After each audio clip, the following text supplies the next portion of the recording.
Good day, by the way, I'm Mr. Fritz Spinoza, your resource speaker of this session with the title Current and Emerging Trends in Education webinar.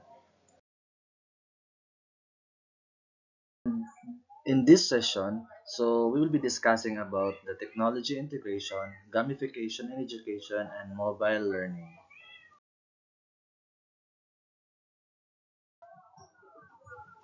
Okay, at this point of time, we will be discussing first the technology integration. Is technology integration? Technology integration is the well-coordinated use of digital devices and cloud computing as a tool for problem-solving, deeper learning, and understanding. And another definition of technology integration is the use of technology resources, computers, mobile devices like smartphones and tablets, digital cameras, social media platforms and networks, software applications, and the internet in our daily classroom practices and in the management of school. Successful technology integration is achieved when the use of technology is. So, when technology integration is at its best, a child or a teacher doesn't stop to think that he or she is using technology tool. It is a second nature. So, and students are often more actively engaged in projects when technology tools are seamless part of the learning process. So, with this, when the use of technology, students are on, routine, and transparent. And the second one, accessible and readily available for the task at hand. And third is supporting the curricular goals and helping the student to effectively reach their goals. Effective integration of technology. The technology should become an integral part of how the classroom functions, as accessible as other classroom tools. When we say that effective integration of technology is when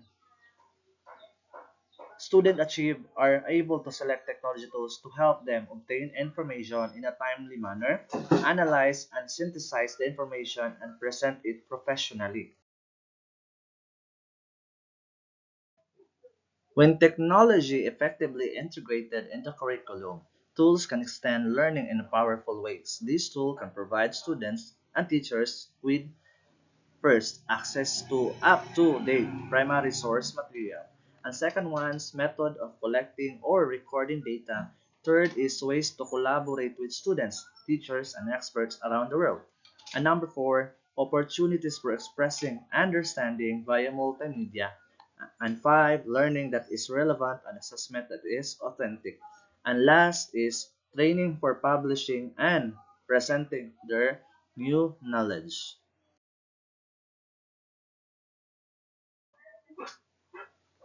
There are types of technology integration. So it's sometimes difficult to describe how technology can impact learning because the term technology integration is such a broad umbrella that covers so many varied tools and practices.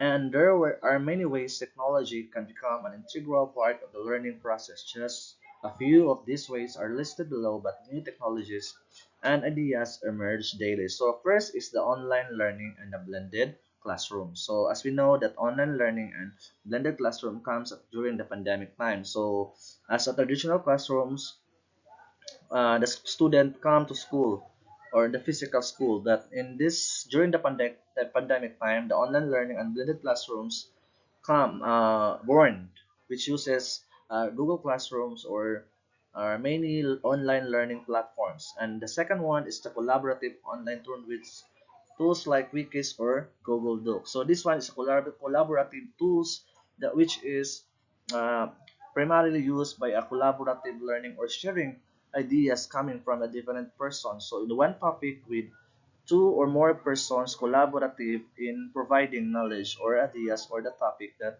has been posted. And number three, game-based learning and assessment. So this in this type of technology integration, the learning is combined with game-based. So it is like using Kahoot to present the quizzes or make the make the learning fun because of this game-based learning and assessment. And number four, with learning with mobile and handheld devices. So in this type of technology integration, it is uses mobile learning, mobile smartphone or handheld devices. For example, the smartphones. So the the learning is learning used for this is a mobile smartphone. And number five, web-based projects and exploration and research. So in this area, in this type is the students are required to do research or to do research online in order for them to get more information with regards with the topic. And this one, the last is student created like broadcastings and slideshow. And this type is student uses either a video recording gadgets in order for them to capture the audio or the mobile cameras for them to shoot. So this type of integration, it makes the student do the knowledge in integrating their skills for their topic.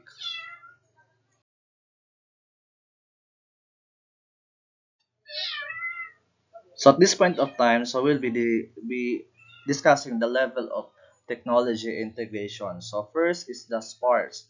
So technology is rarely used or available. So students rarely use technology to complete assignment or project. So this is the first level.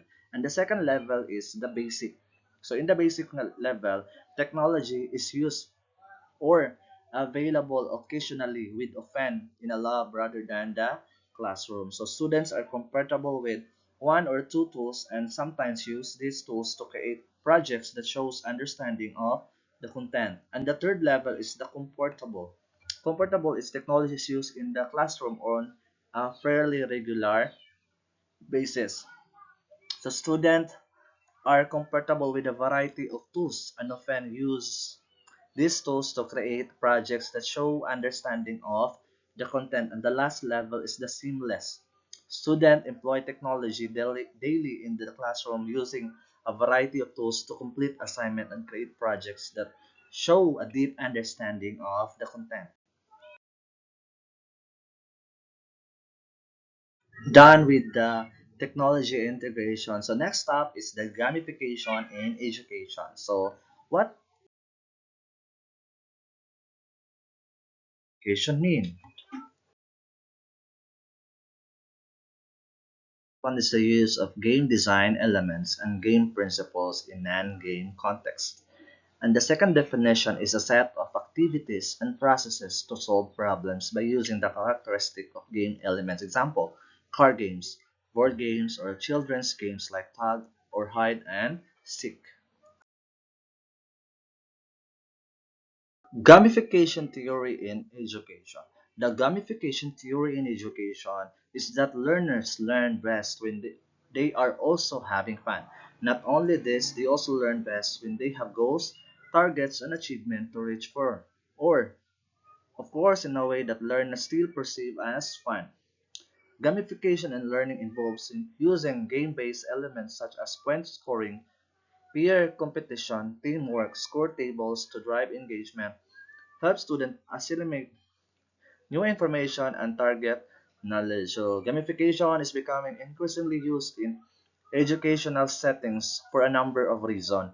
In short, it makes the hard stuff more fun, helping to motivate students and make them more engaged with the subject matter.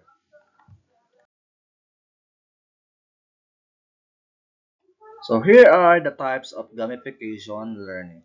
First is create classroom avatars. So if many of your students play games that let the players create characters. You could have your student create alter egos that they can personalize and build upon.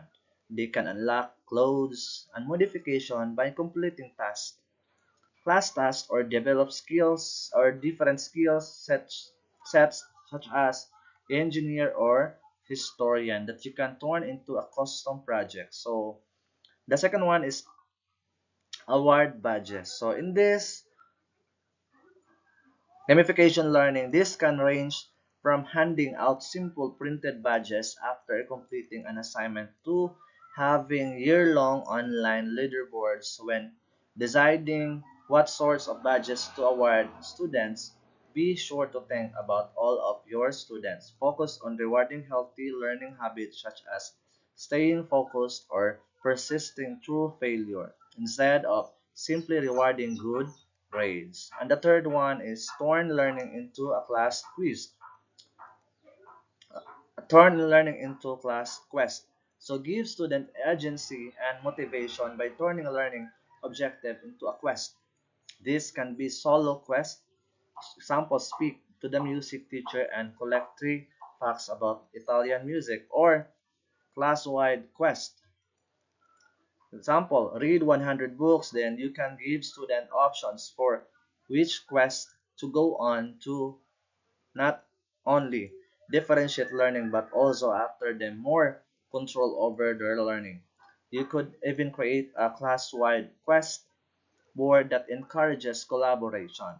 And the last one is connect classic games to school subjects. Certainly, plenty of teachers have turned chapter reviews into quiz game shows that you can work with any games you have access to, considering modifying a property acquisition game you like so that the properties are historical landmarks, or have students play a word game but reward certain categories of vocabulary words.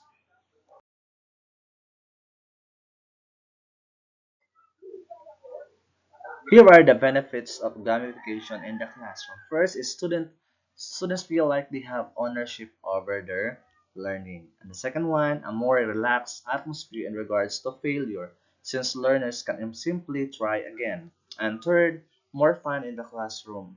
And fourth, learning becomes visible through progress indicator. And number five, student may uncover an intrinsic motivation for learning. Explore different identities through different avatars or characters. Next is students often are more comfortable in gaming environments, so are more proactive and open to making mistakes, and higher engagement and concentration levels amongst students, and the opportunity to think outside of the box. Tasks are no longer just about filling in a worksheet.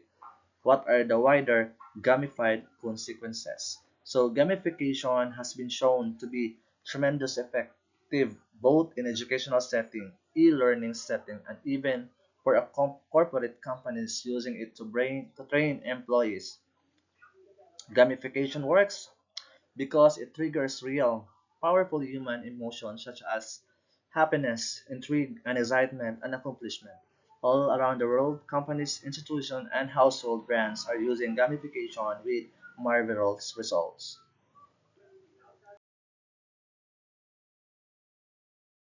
We have in the current and emerging trends in education is the mobile learning. So what is mobile learning, by the way?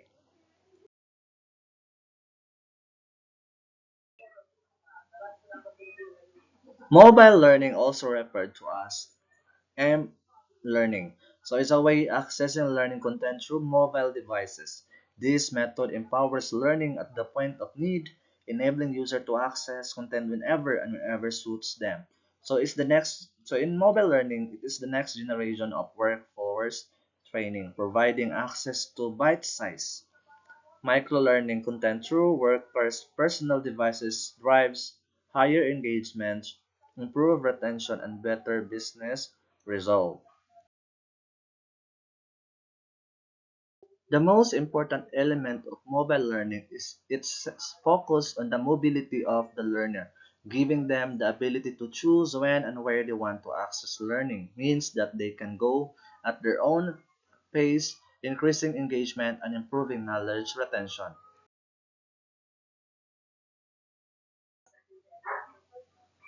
There are 3 types of characteristic of mobile learning or learning. First is the micro-learning content. So mobile learning is often used to deliver micro-learning content, 2 to 5 minutes bursts of relevant information designed to maintain learners' attention and bolsters knowledge retention. Micro-learning content works by replicating the content we consume daily via our social media feeds, leveraging short form video, animation, gamification, quizzes, and more interactive formats to better engage the modern workforce. The second one is social learning. So, also with the aim of replicating online behavior. So, mobile learning utilizes social learning to boost engagement. So, this might include newsfeed or chat function for learners to ask them other questions with peers and share their insight. The third characteristic of mobile learning or M-learning is the seamless access. So though not provided by all M-learning platforms, seamless access is fast becoming a crucial element of mobile-based training solution. Whether it's removing from the login process with a seamless link or embedding content directly into your native app, removing this friction, vastly increase engagement and makes training even more accessible for learners on the go.